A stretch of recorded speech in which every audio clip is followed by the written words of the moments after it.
भी देंगे। सावरकर ने कहा था कि try colour can never be the national flag of India, यह उन्होंने कहा था सावरकर ने। अभी ये मानेंगे। दूसरी बात, गोलवालकर ने सरदार पटेल को लेटर लिखकर दिया था कि हम आरएसएस से बैन हटाइए, तो सरदार पटेल ने कहा कि इसका कंडीशन यह होगा कि आप ट्राई कलर को मानेंगे, हिंदुस्तान को सेक्युलर मुल्क मानेंगे। तो आरएसएस ने कहा कि हम ट्राई कलर को मानेंगे।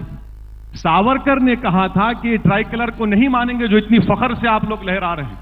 सावरकर ने कहा था कि भगवा झंडा नेशनल फ्लैग होना चाहिए। सावरकर ने कहा था कि मैं कॉन्स्टिट्यूंट असेंबली को नहीं मानता, इसको अंग्रेजों ने बनाया। गोलवालकर ने कहा था कि यह कहां से फ्लैग आ गया। तो अब ये देख लीजिए, ये किताबों में लिखा है, मैं प्रूफ करने तैयार हूं। ये आखिरी बात मैं स्वामी साहब से पूछना चाह रहा हूं कि ठीक है, मैं एंटी नेशनल हूं, मैं जरूर, मेरे लिए एजाज है, ये मेरे लिए ऑनर है और इंशाअल्लाह मैं इसको लेकर चलूंगा जिंदगी भर। मैं आपसे पूछना चाह रहा हूं कि आरएसएस का जो ओथ लेते हैं, आप आरएसएस का ओथ लिए? Have you taken an oath for RSS? No. So you're not an RSS member. So now, when you take oath for RSS, आपको जब ओथ लेते हैं आरएसएस का, तो आपको यह कसम खाना पड़ता है कि मैं Hindu religion, Hindu community, Hindu culture की वफादारी करूंगा और यह मुल्क मेरे लिए होली लैंड है। मैं स्वामी साहब से पूछना चाह रहा हूं कि नरेंद्र मोदी और बीजेपी ने कॉन्स्टिट्यूशन पर ओथ लिया, स्वामी साहब भी एमपी बने तो कॉन्स्टिट्यूशन पर ओथ लिए, तो क्या इंडिया का कॉन्स्टिट्यूशन का ओथ ऊपर होगा या फिर आरएसएस का ओथ ऊपर रहेगा? यह आप बता दीजिए, क्योंकि आरएसएस का ओथ है। आरएसएस के अपने ओथ में ये कहते हैं, इनको ये कसम लेना पड़ता है, Hindu religion, Hindu culture, Hindu community and Holi land. देखिए, आप कॉन्स्टिट्यूशन में आपने खुद ओथ लिया और उसी कॉन्स्टिट्यूशन में यूनिफॉर्म सिविल कोड और गौ हत्या की बात है। स्वामी साहब, मैं जवाब दे दूं प्लीज, इजाजत दीजिए। यूनिफॉर्म सिविल कोड के बारे में ये आप लोगों ने नोटिस किया होगा कि हमारे दोनों गेस्ट एक दूसरे से सवाल पूछना चाहते हैं, जवाब कोई नहीं देना चाहता। राहुल कंवल, सुनिए, आप हम दोनों का एक इंटेलेक्चुअल डिबेट चल रहा है, बीच में मदाखलत मत करें, रुके रहिए आप। तो जहां तक यूनिफॉर्म सिविल कोड की बात है स्वामी साहब, यूनिफॉर्म सिविल कोड, मैं आपसे रिक्वेस्ट कर रहा हूं, आप तो हर पॉलिटिशियन आपसे डरता है रात में सोने से पहले, कल क्या केस डाल देंगे आप। तो मैं आपसे, इनकी पार्टी में भी डरते हैं। हाँ, इनकी पार्टी में डरते हैं। मैं आपसे पूछ रहा हूं कि Hindu undivided family tax rebate, क्या ये राइट टू इक्वालिटी के खिलाफ नहीं है? हिंदू अनडिवाइडेड फैमिली सिर्फ हिंदू सिख्स के लिए क्यों, आप मुस्लिम्स को क्यों नहीं देते? दूसरी बात स्वामी साहब, कॉन्स्टिट्यूशन में हमने नागालैंड को और मिजोरम को स्पेशल प्रोविजन दिया उनके कल्चर को बचाने के लिए, क्या हम उसको बर्खास्त करेंगे? नागालैंड का framework of agreement Rahul Kanwal के हाथ को नहीं लगने देते ये गवर्नमेंट। तीसरी बात यह है कि अब सुन लीजिए, आप गोवा की मिसाल देंगे मेरे को, मिस्टर स्वामी, गोवा में प्रोविजन है कि कोई कैथोलिक के लिए भी प्रोविजन है, आपको मालूम होना चाहिए, रजिस्टर भी कर सकते। ये तीन चीज, हिंदुस्तान एक डाइवर्स मुल्क है, यहां पर हम रिलीजन्स को सेलिब्रेट करते हैं, हम कोई रिलीजन को नहीं मानते, इतने कल्चर्स हैं, ये हमारी मजबूती है। एक चीज मुझे बताइए असुद्दीन ओवैसी साहब, देश बदल रहा है, वक्त बदल रहा है, आपने कुछ धर्म से जुड़ी बातों का सवाल किया, मैं आपसे सवाल करता हूं ट्रिपल तलाक को लेकर। क्यों एक मुसलमान पुरुष तलाक तलाक तलाक करके अपनी पत्नी को तलाक दे सकता है? क्या आपको नहीं लगता कि आज वक्त आ गया है कि एक ऐसा हिंदुस्तान हो जहां पे आप तलाक तलाक तलाक कहते हुए या एसएमएस या व्हाट्सएप के जरिए अपनी बीवी को आप तलाक नहीं दे सकते? क्यों नहीं आप आवाज उठाते ट्रिपल तलाक के खिलाफ? एक बात आपको समझने की बहुत बड़ी जरूरत है कि मुसलमानों में जो लोग 4 स्कूल ऑफ थॉट्स को फॉलो करते, मुसलमानों में शिया है जो जाफरी स्कूल ऑफ थॉट को फॉलो करते। सुनिए, मुसलमानों में अहले हदीस हैं, उनका एक अलग सिस्टम है। आप एक पढ़े लिखे यंग मुसलमान हैं, सुनिए, मैं आपसे सीधा सवाल पूछ रहा हूं साहब, क्या आप ट्रिपल तलाक में विश्वास करते हैं, हाँ या नहीं? हाँ या नहीं सर? राहुल साहब, आपको पैटर्नाइज करने की जरूरत नहीं है, मैं पढ़ा लिखा जरूर हूं, इसलिए आपको डिटेल में समझा रहा हूं। ये 4 स्कूल ऑफ थॉट्स हैं।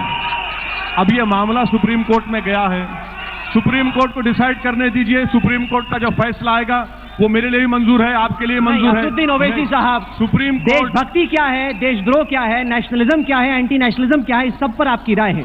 लंदन में आप बैरिस्टर बन के आए हैं, हर मुद्दे पे आपकी राय है। ट्रिपल तलाक का मैं सवाल पूछता हूं, आपकी जुबान क्यों बंद हो जाती है? नहीं, मैं जवाब दीजिए। बिल्कुल नहीं। मैं आपको बता रहा हूं कि ये मसला सुप्रीम कोर्ट में है। सुप्रीम कोर्ट फैसला करेगा, यहाँ आपकी अदालत तो नहीं होगा ना। सुप्रीम कोर्ट का फैसला अलग है। नहीं, सुप्रीम आपसे सरल सवाल यह है कि क्या आपके हिसाब से ट्रिपल तलाक की जो प्रथा है वो चलनी चाहिए, हाँ या नहीं? जवाब क्यों नहीं दे पा रहे हैं? जवाब आपको दे रहा हूं। आप बोल दीजिए कि मैं विश्वास करता हूं, बोलिए कि मैं विश्वास करता हूं, या बोलिए कि मैं विश्वास नहीं करता। आप जैसा चाहेंगे वो जवाब नहीं दूंगा मैं। मुझे अख्तियार है कि मैं अपनी बात रखूं, मैं अपनी बात को रखा हूं, आपको समझाने की कोशिश कर रहा हूं, और जो सुप्रीम कोर्ट का फैसला आएगा होगा। मगर एक बात बताइए कि जहां कहीं मुस्लिम औरत पर जुल्म होता, आप लोग बोलते तलाक की वजह से होता, तो भाई ज़किया जाफरी से इंसाफ कब होगा? फिर ज़किया जाफरी से इंसाफ नहीं होगा क्या? आप जाकर देखिए, मेवात में यहां से 70 किलोमीटर दूर है, बिरयानी के नाम पर 2 मुस्लिम बच्चों का रेप कर दिया गया, उसकी जिक्र नहीं होता। मगर जैसे ही मुस्लिम औरत का नाम आता है, आप लोग बोलते कि ये तलाक की वजह से। मेरे भाई, एक डेटा बना लीजिए, डिबेट करा लीजिए कि सबसे ज्यादा डिवोर्स किसका होता है, उसके बाद हम लोग बहस कर लेंगे। मेरे स्वामी साहब बुला लीजिए। चलिए, आप इस सवाल का जवाब देने से बच रहे हैं, आप हमारे मेहमान हैं तो मैं नहीं खींचूंगा। लेकिन डॉक्टर स्वामी, मैं आपसे पूछना चाहता हूं कि क्या गौरक्षा के नाम पे जब बीफ पुलिस मेवात के गांव में निकलती है, रेस्टोरेंट से रेस्टोरेंट जाती है, ये जानने की कोशिश करती है कि आदमी क्या मीट खा रहा है, क्या आपको लगता है कि आजाद हिंदुस्तान में ऐसा होना चाहिए? नहीं, बिल्कुल नहीं। ये तो कानून व्यवस्था का सवाल है, इसमें हिंदू का सवाल ही नहीं है। कोई कानून के गैर कानूनी काम करेगा तो सरकार, वहां की सरकार को कदम उठाना चाहिए, नहीं उठाए, परंतु इस पर हमारी माथे पर क्यों थोपेंगे?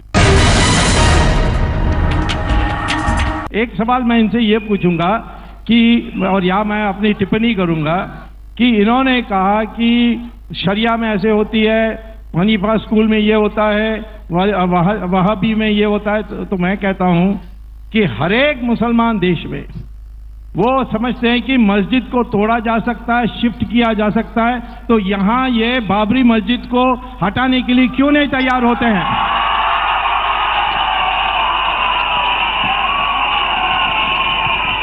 स्वामी साहब, आपको मैं ये जवाब कई मर्तबा दे चुका हूं। आपको याद दिलाने के लिए मैंने समझता था कि आप भूल जाएंगे, लगता है एज कैच कर रही है आपको।